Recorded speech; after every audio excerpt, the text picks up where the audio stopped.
Okay, everybody, welcome back. This is Sick Talks number 81. I'm here with Julia Harrison. Julia is the founder of Saloon, which, as the site copy describes, is a curated creative community and networking hub that I discovered, I don't know, I want to say 3 or 4 weeks ago, which is right around the time that it launched. I found it through As Seen On by Ochuko, which is a newsletter that I've recently discovered and that I really like and pull from all the time. Julia is doing something really interesting, and so is probably the sort of newest to market guest ever on Sick Talks. So congratulations, Julia, for that distinction. But but in any case, I found Saloon really fascinating from the beginning. One was because it has this really generous spirit, which is about, as its description says, bringing people together across a creative community, mainly across, I would say writers and editorial creatives. But it also has a real business motive at its heart. And that, for me, who is used to the kind of church and state of editorial and business that has been a part of media for such a long time, felt like a very new and very modern impulse. The second is that it's split across this Substack expression, and then also a Discord server where paid members and invited guests can get in and can do the networking as promised. And third, because it feels like it's collecting the people that I think are going to represent the next generation of media voices that we pay attention to. So anyway, I thought that was fascinating. I reached out to Julia, and she said yes, she'd come on the show. So hi, Julia, welcome. Hi, thank you so much for having me and for thinking so fondly of Saloon. My pleasure. I'm a participant in the community and in the Discord. I'm a reader of the newsletter, and just generally, I think it's really interesting what you're doing. Where do we find you today? Where are you in the world? I'm in my apartment, and there's a helicopter flying by. Sorry about that. That's okay. In Clinton Hill. In Clinton Hill. Okay, gotcha. Mm-hmm. Gotcha. The for those who are not watching this on YouTube or in that weird video thing that's on Spotify, Julia appears to be a fan of shaker design. You've got some pretty interesting stuff there behind you, Julia. Are you is that an actual passion of yours, shaker design, or is that? Maybe my roommates more so. I love how they do things, but I absolutely leave it to them. Some of these baskets are mine, but the peg design was their choice. This lithograph behind me was my roommate bought, but they're very good at the design aspect. And then my little trinkets. I think shaker design to me is a shortcut to a certain kind of utility. It's a visual shortcut to knowing somebody has a certain kind of utilitarian, pragmatic mind, and I just thought that was sort of interesting, given some of the things that we've said about Saloon. So tell me a little bit about how Saloon started, because I'm fascinated, given that you also have a second career in academia and are doing this, as a kind of a startup passion pursuit. But how did it get started? Yeah, well, actually, funnily enough, it started because I wanted to have parties in my apartment that were sort of multidisciplinary parties, where it's and I was going to call it Saloon, where it would be everyone is so talented in New York, and all of my friends have some sort of personal project or personal ambition, just a wide breadth of creative minds. And so I thought, how fun for there to be almost like an expo in my apartment, where we have an artist sort of have their gallery, or treat the apartment as a gallery and have their work hang on the walls. And then we would have people perform, have a singer-songwriter or a comedian or a band come play a reading, and then have an importer pour wine and a friend make appetizers or canapes. There's so many of my friends that are talented chefs. And so I thought this would be such a fun way to have this sort of interdisciplinary party, kind of like how you think of an artist residency, where each kind of work informs other kinds of work. And so I thought, how fun to have an evening like that. And then I just didn't do that. And I thought, I've been on the job market for a year and a half. Okay. we've had such a hard go of it. I think just because the stuff that I'm interested in is competitive, and also I'm in New York where it's extra competitive, especially my interest is like mainly artistic and editorial. And so I kind of also was thinking about, okay, it's strange that there's not sort of a cross-disciplinary space for people to help each other out and cross-collaborate and help each other find jobs, and things are so through word of mouth. It's such an exclusive environment in so many ways. And something that sort of brings me a lot of joy, I worked in partnerships briefly at this magazine, was working in partnerships and being able to sort of locate people that should be working together, locating skill sets that worked well together, locating brands, locating whatever, pulling in. And when I worked at the Swanee Review, we were always looking for like writers that should write for our magazine. So there's something really hopeful to me about seeking community and creating that. And I thought, okay, in this language that we have of partnerships and collaborations and stuff going on, something like that should exist. So sort of all of those ideas led to the making of Saloon. And I chose Substack because I already had one, and it's an easy thing to use. And I also have been on Substack for some time, and saw how many talented writers and creators are on there. And I thought that they sort of had the same like gumption and spirit of the thing that I was trying to facilitate. And then the Discord aspect is because there needed to be some sort of fluid networking aspect for this to work. There needed to be a place where people could connect directly. And it's funny because Discord is the part of it that I struggle with the most, candidly, not the choice, but literally the practice. I am not a Discord native.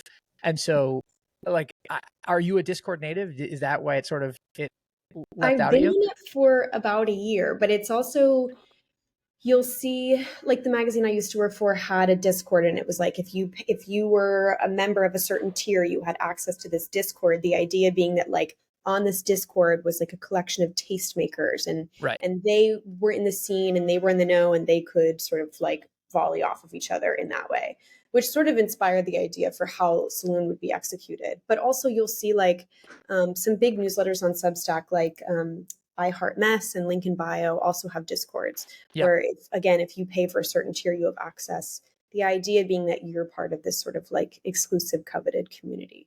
So that was kind of already on my mind, but I also think it's just sort of like a new wave of interest for content creators, essentially. Sure. Well, that kind of gets to the heart of my question. Like, you know, we were talking off mic about the conversation I had with Emily Sundberg on the series, and like Emily employs notes, and Laura Riley, who does magazine, which I don't know if you're familiar, like Laura, like her notes community is crazy, and it functions very much in the same way as the Discord might. By the same token, if you look at, for instance, Today in Tabs, like Rusty has been doing a Discord community for years, and it's apparently very active and involved. Ryan Broderick from Garbage Day does another one that is very active. Throwing Fits has one that's very active, just to name a few off the top of my head. And I just wasn't sure whether you as a both the founder and also a member of the community went, this is where my people are, or whether it was like, this is the platform I'm most native to, or this is the easiest to use, or whatever it is. Because it is none of those things for me. But then again, I'm not, the community. That's been some of the feedback. Totally. I get a couple emails per day of people being like, where am I supposed to post if I'm looking for? And as this community gets larger, there are a lot of niche things people want to communicate with other people about. So a lot of it is me sort of constantly evolving the Discord to suit more people and more needs. But honestly, the reason I leaned on Discord is because I knew that there was a strong organizational aspect that would make it easy for people to find that the things that they needed with some ease. So it's like, it's broken up into categories of fashion and beauty, media and PR, blah, blah, blah, blah. And then within there's all these sub channels of like places that are hiring, places that are looking for partnerships, places that are having events, etc. So I was trying to make it sort of visually easier for people to find what they needed. And then I think there's an aspect of getting in there and trying to like become fluent in where each type of thing Yeah, for sure. is That's the part that part. I struggle with. Exactly. So there's little, if you go in there, there's like little pinned notes at the top of each category being like, this is how you use this channel. But it's a lot of categories. That's a lot of channels. So, Sure. and I just added like photo and design today because we've had a lot more photo and design people come in. Yeah. So that's been. Well, let's talk about it a little bit there. So, you mentioned fashion, beauty, media, but just photo and design just now. As you started to think about like areas of interest or the places that you wanted to sort of, let's call it specialize or try to aggregate people, what was that informed by your personal experience? I don't know what people told you, something you read on a telephone pole. The categories that I picked initially were based off this idea of what places are, first of all, people that I knew. So like I've been collecting a list of contacts sort of on accident for years, just people that I've worked with I used to work in book publicity, people I've worked with at various magazines, people I've worked with for freelance projects. So I just had this like big stack of contacts that I knew I wanted to do something with, but I thought it was maybe start a magazine in the future. I didn't know. And so the people that I found in that contact list were mostly the categories that I started off with, because then I knew that I would have a really strong foundation for those areas of interest. Yep. And those were media and PR, fashion and beauty, and food and bev. Okay, got it. The other aspect being those are industries that I feel are more open to cross collaboration. So like I was thinking about music and tech, and I felt that I didn't know enough people in those industries to have a strong foundation. And I also didn't know in what ways those could fluidly reach a point of collaboration with these other industries. So like, we'll see what happens, but it just didn't work or make sense exactly. Interesting. Okay. Yeah. That makes sense. I wanted to return to something quickly and then talk about links too. But I really love the idea that you're sitting in your apartment and going, I want to bring people here and I want to create a mechanism to bring people here.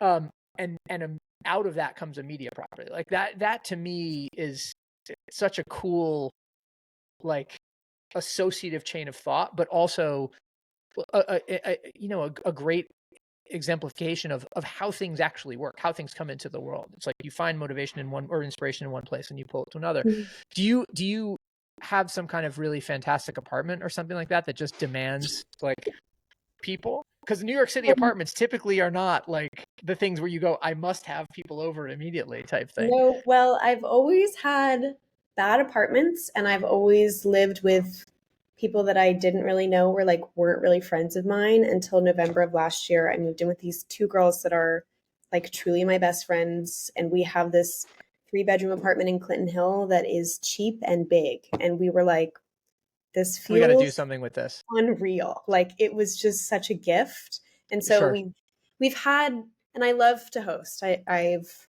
always been one to like throw strangely themed parties just throughout my life. Okay. And so I was thinking, okay, how can I make this? I mean, I'm really reaching a point.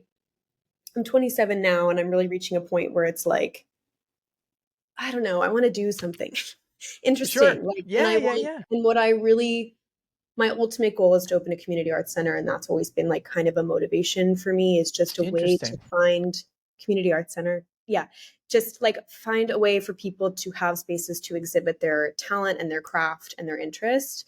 And so then I was like, oh, we could do that in our apartment. But then anyway, it segued to. I got it. Do you imagine, I want to follow that thread a little bit. Do you imagine that community art center being in New York or being in a hometown or being someplace else? I feel quite flexible about it. I grew up in Charlottesville, Virginia, and the one that I went to when I was a kid was really amazing. It was called the Prism.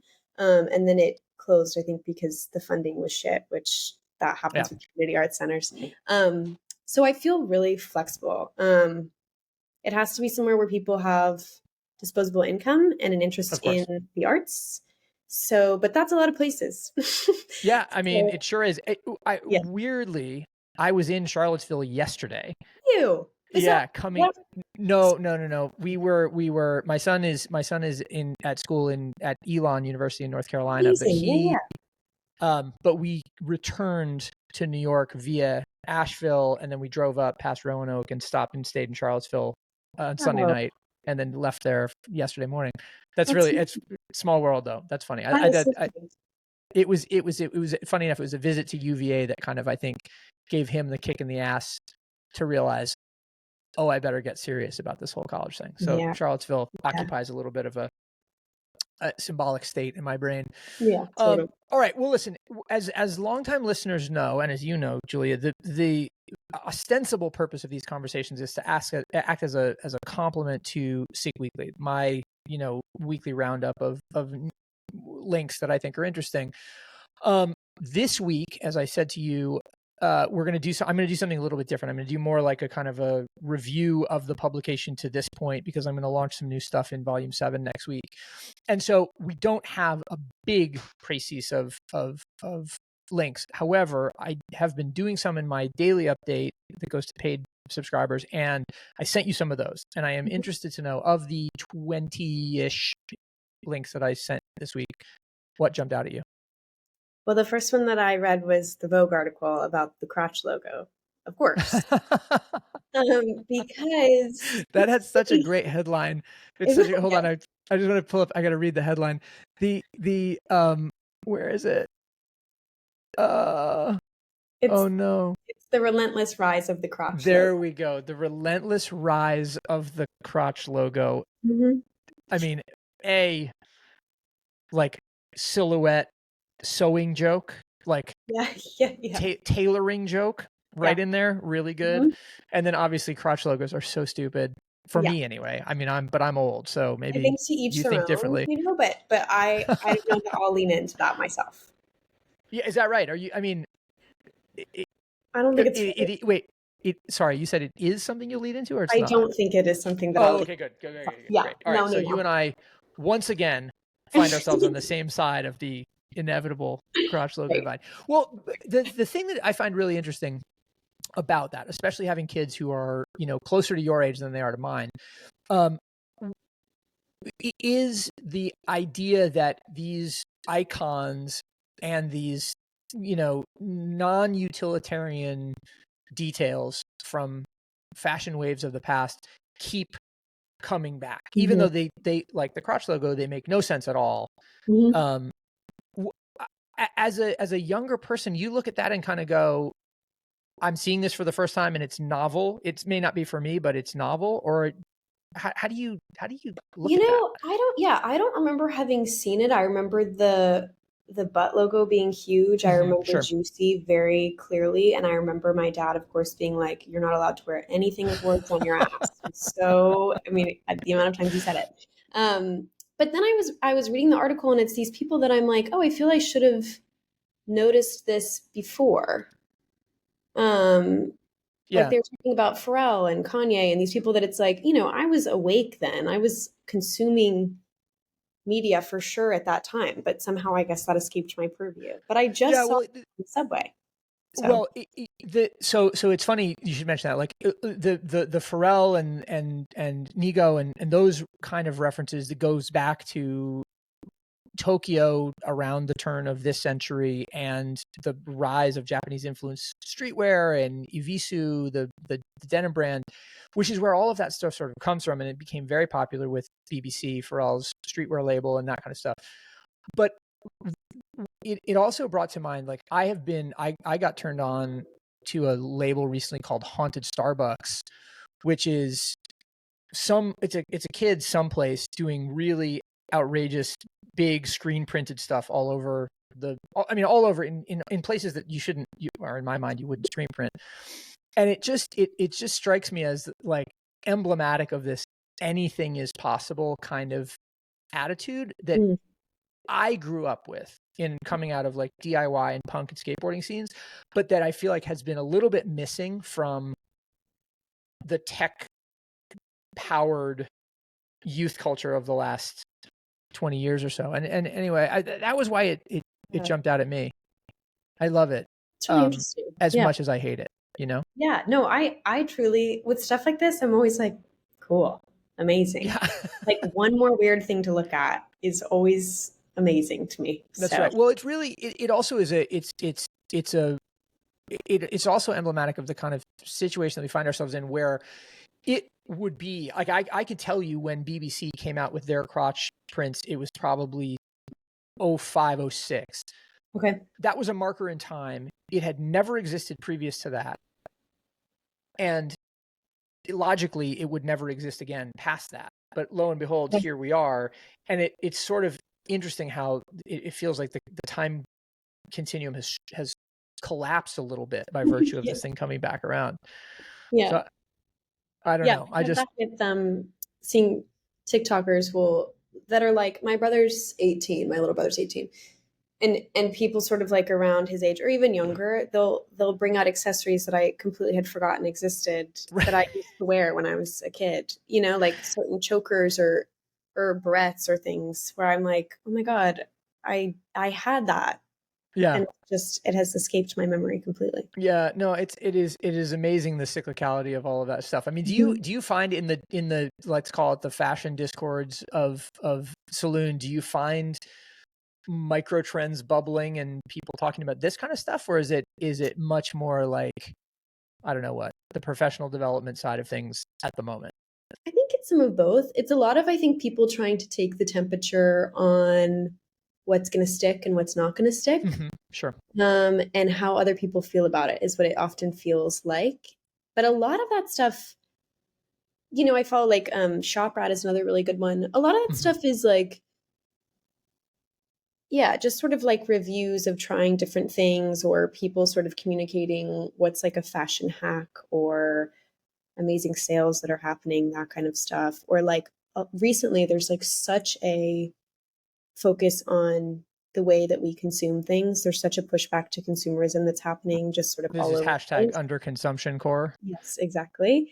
And that has touched, I feel, every fashion Substack and continues to touch every fashion Substack, especially as it kind of undermines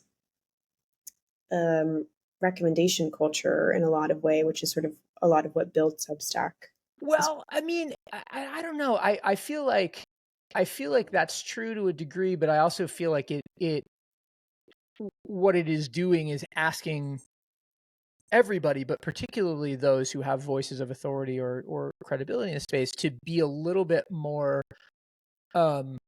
editorial in their recommendations. And what I mean by that is it's like the goal should be, I think, for everybody to have fewer, better things. The problem, and this is a personal preference, of course, personal, dogma, but the problem with that, of course, is that things that last a long time and serve you in many different ways tend to be expensive. They tend to be out of reach. They tend to be exclusive, whatever the case may be is.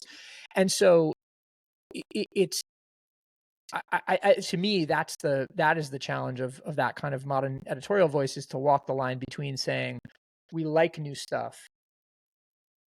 Everybody likes new stuff, but everybody should try to aspire towards better stuff and so on. I don't know. It's funny. I have a complicated, and I've talked about this a little bit. I have a complicated relationship, like with the Blackbird spy plane note from a couple of weeks ago about, recommendation culture and affiliate links and all that kind of stuff. Oh, you got to get back to that one. Read it. Yeah, I mean, Jonah is a friend. I don't know Aaron very well, but Jonah is a friend, and I admire his point of view completely, but I thought he was punching down a little bit in that one. So go back and check it out. And those listening, if you haven't seen it, go back and check that one out. Jonah's worth paying attention to no matter what. All right, so crotch core, got it. Yes. What else? I also read the Blackbird spy plane that you sent of Adam Sandler. Oh, cool. Okay, so this is apropos. This is an interview with Adam Sandler. Dollars to Donuts. There is a major profile of Adam Sandler coming out in New York Times Magazine or GQ at some point soon, because what Jonah has typically done in situations like this is that he sort of has the B-side conversation for Blackbird spy plane, and then the A-side conversation goes and lives in at one of his big paid gigs. So I'm waiting to get Well, the that's Sunday Times amazing. magazine this week and read about Adam Sandler. What do you think of The Sandman? I have little to no relationship with his movies except for Punch Drunk Love. I've seen a few times, which is like the most uncomfortable watch of all time, and yeah, I keep going back. It's Not funny you should say why. that. I just saw it recently. Did you? Had never seen it back in the day when it came out, and was very struck by the fact that, but by my sort of conclusion that there is no way that Uncut Gems could exist without that movie, and yet I never read about it in conjunction with Uncut Gems. Yeah, yeah, that's so true. I have seen Uncut Gems as well. I forgot that, but yeah, yeah, Well, it's a beautiful movie. Punch Drunk Love is, but yeah, PTA does some stuff in that movie that is just like true filmmaking. When the piano or when the car flips over at the beginning of the film, like the sound design is so engrossing. Yeah. It's scary. It's scary as legit hell. scary. Yeah, And you're yeah, you're unsettled that whole movie, and Uncut Gems too. You're unsettled the whole. yeah, Uncut Yeah, Gems for sure. yeah.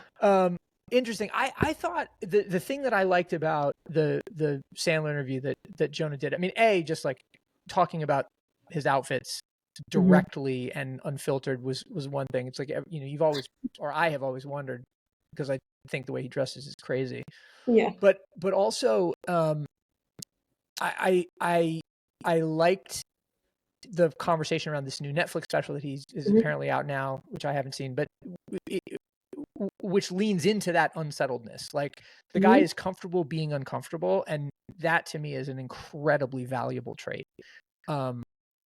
It leads to some weirdness sometimes, of course, but like I like people who are comfortable being uncomfortable, and I try to do that myself too. Yeah.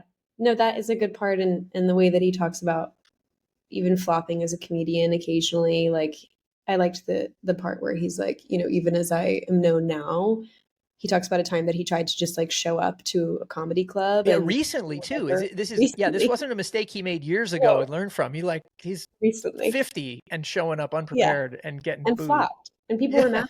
Yeah. Which I loved. Yeah. Yeah. Same. Well, I mean, it's look, we learn as much certainly from our failures as we do from our successes. So I guess, good on you, Adam Sandler. All right. So crotch logo core, Adam Sandler. Yes. What else jumped? Oh, I read the Walmart burger thing. I had to know, which was brief. This is switching gears from our sort of entertainment and fashion focus to this point. This is Walmart and is teaming up with Burger King to create essentially it's access to Burger King burgers through the Walmart app as a means to drive loyalty to Walmart. As I understood it in any case. And I think so, yeah. Yeah. So what struck you about that one? Or was it just the headline that grabbed you? It was mostly the headline. The whole thing seems really bizarre to me in general, but I don't know. I guess I mean, I don't have the kind of mind that would know what works and what doesn't in that aspect, but it seems like the big perk is that it's 25% off Burger King regularly, right. Which Burger King is not so expensive, I guess, that you would need 25% off, but maybe, I don't know. Well, I mean, I don't know how much Burger King you've eaten historically, but Burger King is certainly 25% more expensive than it was. So, to just, and of course this is the issue in the election and all on, but just the notion, I think, of like prices right sizing for the people that are participating, I can imagine being pretty attractive. Yeah. So it's like you basically have to link your Walmart Plus membership with your Burger King Royal Perks account. And then you can use the BK app or bk.com to access benefits, which come at no additional cost. I will point out to you, Julia.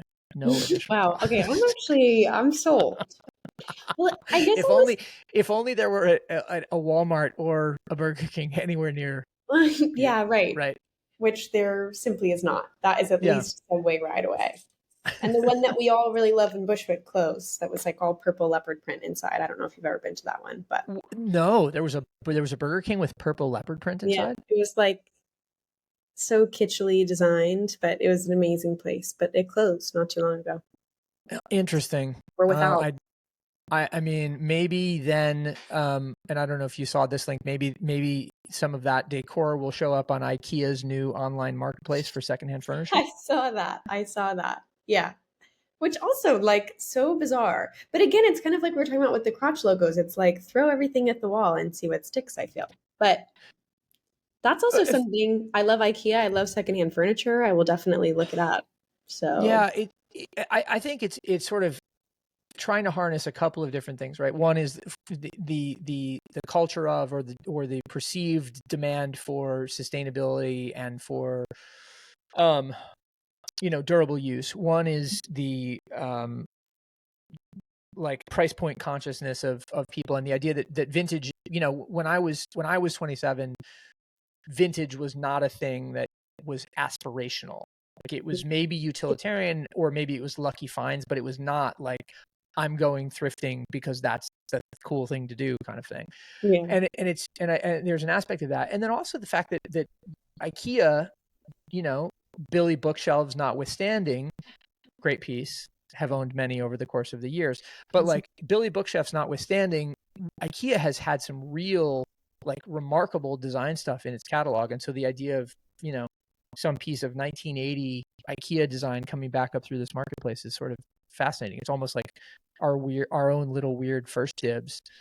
That's true. I have a secondhand IKEA lamp that I love very dearly, but it's from like 1980 something. I got it Okay, cool. on a porch for free in Tennessee. Which is nice. The old free porch in Tennessee sale. Life hack. Yeah. Yeah, that's cool. Well, I want to return to Saloon a little bit. Speaking of life hacks, like there is one of the things that I love about the way you've gone to market, and you'll excuse the the B2B terminology there. But one of the things I love about the way you've gone to market is that you've said from the beginning, I'm going to shout out the people in this community. I'm going to shout out the places that they work. I'm going to shout out the expertise that they theoretically have for everybody's benefit. It seems so logical to me to do that, and yet you're maybe the first person I've seen do it, which I find odd. Why did you do that? I think because for a community to succeed and grow, you obviously have to shout out the players, I think. And I think that's also like attracting more people into Saloon by seeing like who's involved and also that it's a supportive environment, and then also the potential of the connections available to them, which is why I sort of launched with partners and member spotlights right away, is just because the whole thing, honestly, I mean, I describe it as a sourdough starter all the time, that like I just feed a little bit with different contacts every week, and the newsletter too. But it's like the thing. Sorry about the dog. You're totally fine.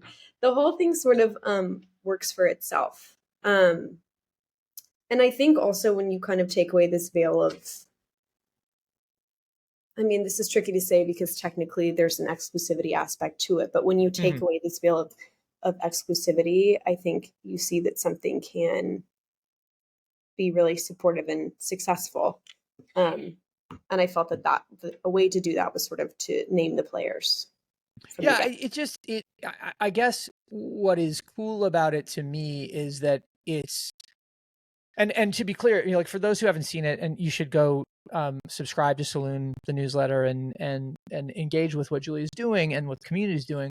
But for instance, like reading the subhead today from Saloon 5, or yesterday from Saloon 5, partnered with Una Wine, member spotlight Viv Chen, new members from Get Golden, Seed and Mill, Redo New York, KCD et al.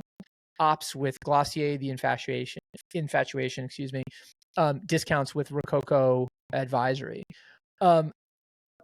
There's something like it's so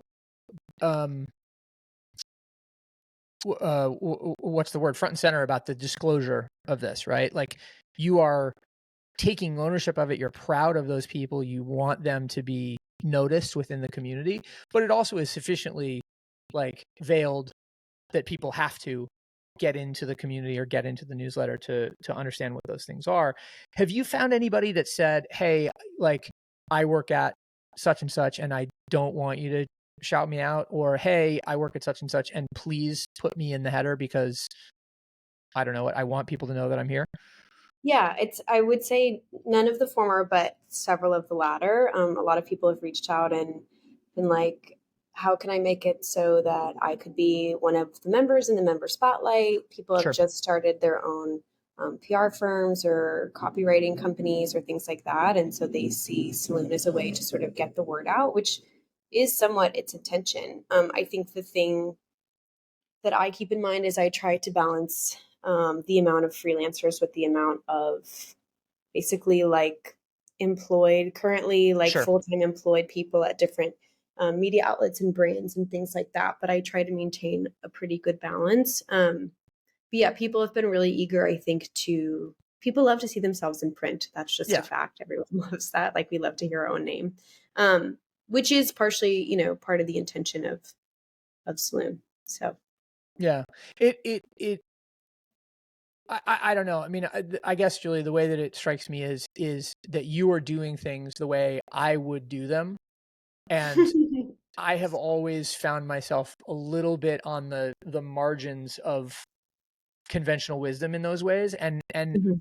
I feel like you're emblematic of a wave of people who are coming into these spaces going like, there are no more institutional jobs the way that, a previous generation, my generation, might have expected. There is no more VC subsidized, zero interest rate phenomena, underwritten free lunch. Like, the future is not guaranteed, but that also means that the future is not guaranteed, and there's lots of different possible ways that we can put this all together. So let's just start puzzling things. And I Yeah. love that, if not like rejection of orthodoxy, like willful ignorance of orthodoxy. But also it's not like a purely nihilistic punk rock gesture. It's like, no, we're doing something interesting here. It's just the way that it occurs to us to do it. So let's do it. And ultimately, the goal is to get you a job too. You Yeah, know what I mean? interesting. It's like, Yeah, for sure. it's not really just to like have a good time. It's like, no, there's something that you're interested in or you want to be good at or you are good at. And here are the resources to start doing that. Yeah. Just because, I mean, that's so how my brain is wired is I love to write and edit, and I'm like, any opportunity in which I can, I'm excited to do. And the Yeah. way that that world is through connections. So I'm sort of trying to, allow everyone else sort of a way in as well, I think. Okay. So talk about that a little bit. I've been struck by one thing that came to mind when you were talking about your apartment as a kind of a inspiration or motivation for the community is the summer 2024 phenomenon of Time Again. And this, are you familiar? Have you been over Mhm. there? Okay, so Time Yeah. Again is a bar at the corner of Canal and I want to say Christie. I think it's Christie. Okay. Which is sort of the terminal of the east side of Canal Street. The street becomes one way; it only comes from west to east, and there's a parking lot there that's outside, I think, a Chinese American community center. There's a field, there's a little skateboard spot, this kind of stuff. But the rapper Despot and some partners opened this bar, and because it has this parking lot next to it, all summer people are just spilling out onto the street and just hanging out from 5 and when they start serving drinks until 11 when the neighborhood demands that they go inside or whatever it is. Right. But it strikes me as the latest version of, are you familiar with the term scenius? Mm-mm. Okay, so scenius is a portmanteau of scene and genius, and the idea is that in certain places, in time and in space, you've had this hyper concentration of talent that self-multiplies, feeds itself, to use your term from earlier. And it feels like time again is doing that scenius thing now in a really interesting way, like very specific to a particular location, a particular venue, particular vehicle. It also strikes me that you're doing a similar thing with Saloon, excuse me, virtually. When do we come to life as an IRL community? Yeah, well, I'm planning something this I'm speaking with someone this Friday about having, I think initially we'll just have a cocktail event, which will just be like sort of like a first nudge at like an IRL mixer. And then I'm hoping that it can expand into more thorough events. But I think just as it is right now, sort of to take the temperature of also like who's in New York. There's a mistake I made when adding people is I did not make everyone tell me their location. And if I could do it over again, I would have where everyone is based. But we have a lot of people involved as well. So it's just like I'm trying to sort of figure out numbers and what to expect. So this will be sort of like a test event to see what can happen. But then I've been talking with a few people about ideas for programming in the future. Got it. Yeah. Well, I'm keen to see where you go. And I asked you off mic, like, clearly there is the newsletter part of this, there is the Discord part of it, there is the, community at large part of it, there is, IRL part of it to be planned, and then harnessing the wisdom of that crowd into some kind of like services business seems like it could be a logical extension too. What else do you want to do with Saloon that you haven't done yet? Well, I would like to make a website that okay, fair looks enough. good, which requires so much money as it turns out. Really? Yes. Why? Yeah. Okay, so tell me what are your cost centers that go into the website that looks good? I want it to be well designed, and I want to have sort of like bespoke contact forms essentially for applying for Saloon and nominating people for Saloon. Okay. I'm hoping to have aspects where you can sort of, what I would really love in a dream scenario is like a search function where if you're a member of Saloon and you are hoping to find someone that is a copywriter because you have questions about like what maybe your freelance rate should be. As also a freelance copywriter, you can search and people will be tagged in the industries that they are in, as well as like their skill sets. So that way for people to connect, or if you're looking for someone to hire and you are consulting Saloon, then you can find people that way as well, that kind of thing. So that is a heavy lift. Right. Okay, got it. But would love to do that. And then also, would love to have some really thoughtful programming as we move forward, just because we do have a lot of really talented people. What is programming? Sorry to interrupt you. What does programming look like in your mind? Yeah, like I'm hoping to have, for example, like an easy one would be a panel of editors from reputable magazines, of which we have a bunch in Saloon that are willing to sort of do a Q&A about pitching. You know what I mean? Like we have so many freelance writers as well that are like, I would want to hear from the horse's mouth a current update on how you want to be pitched, what kind of pitches work, that kind of thing. Like that feels like sort of an easy programming thing to implement.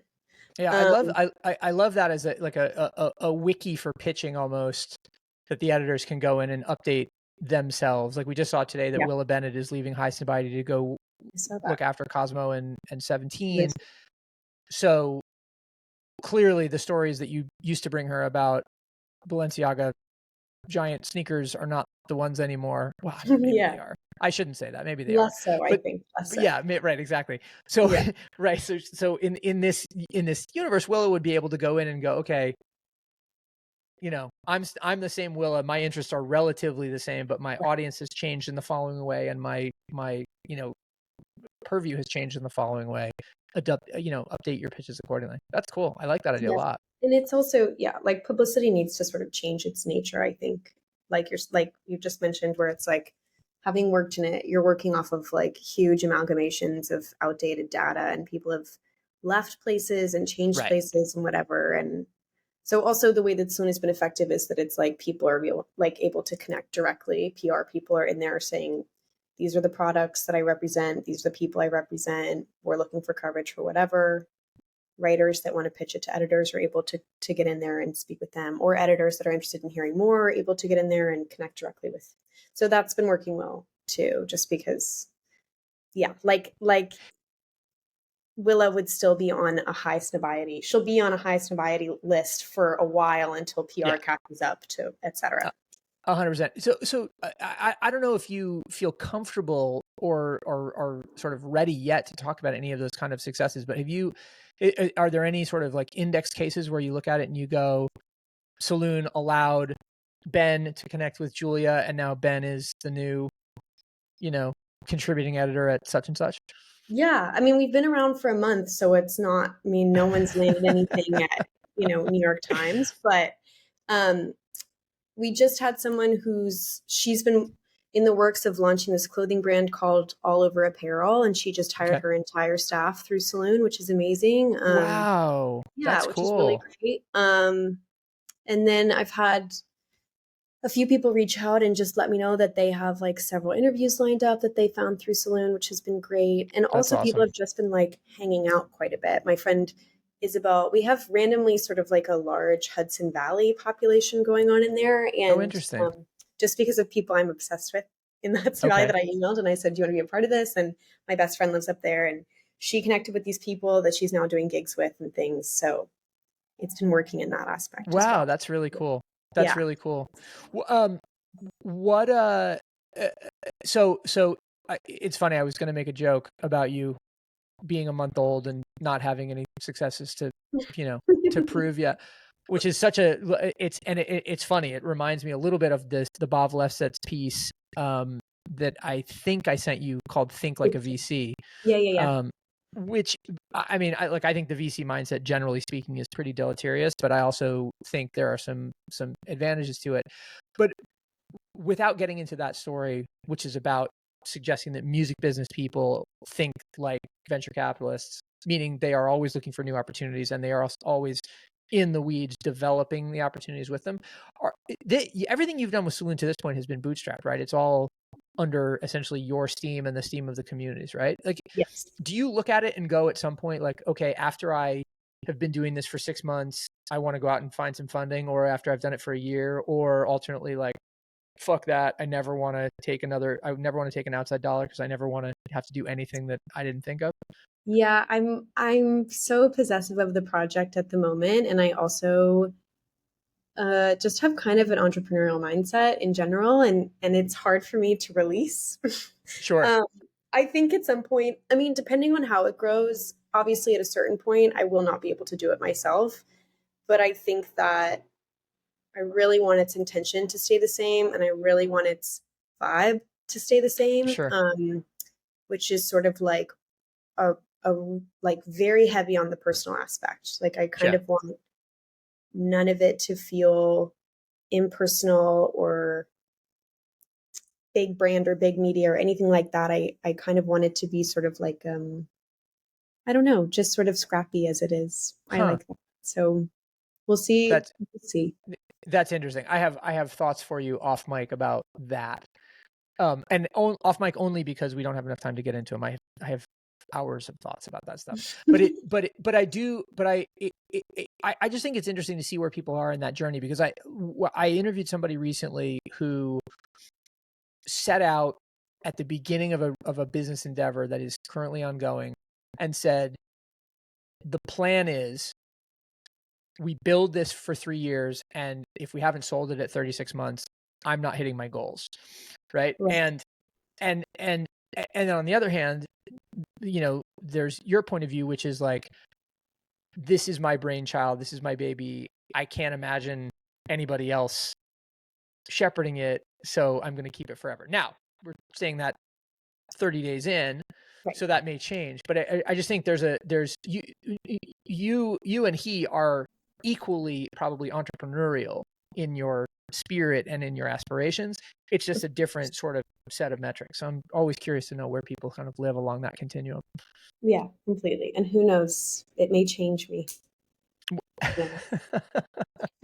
Well, I certainly hope that as Saloon continues and as the community gets bigger and stronger and more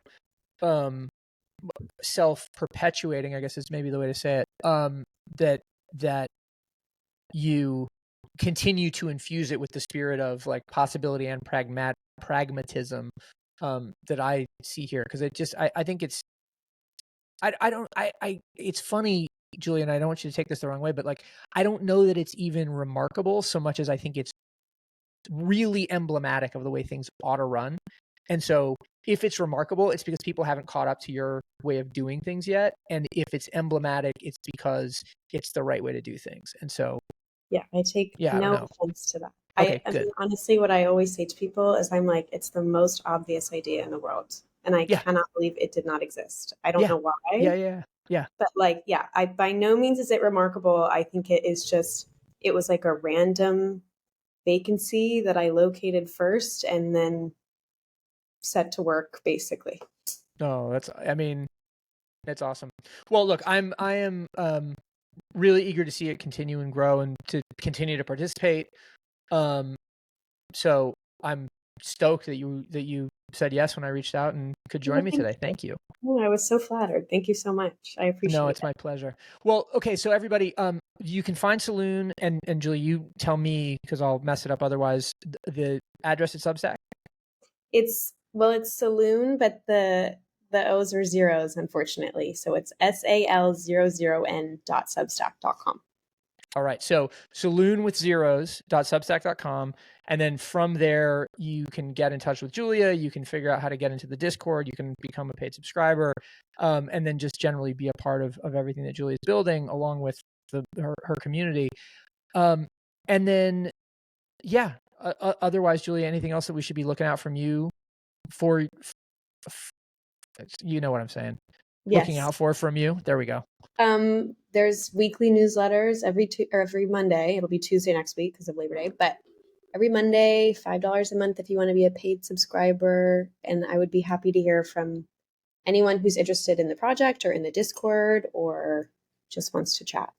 Awesome. Well, and as this conversation can attest to, Julia is available and open and lovely to chat to. Thank you. I appreciate it. It's my pleasure. All right. Well, listen, everybody, this has been SIC Talks number 81 with Julia Harrison from Saloon. Thanks for being here, and we'll catch you again next week. But in the meantime, Julia, thank you again. Thanks so much. Okay. Bye.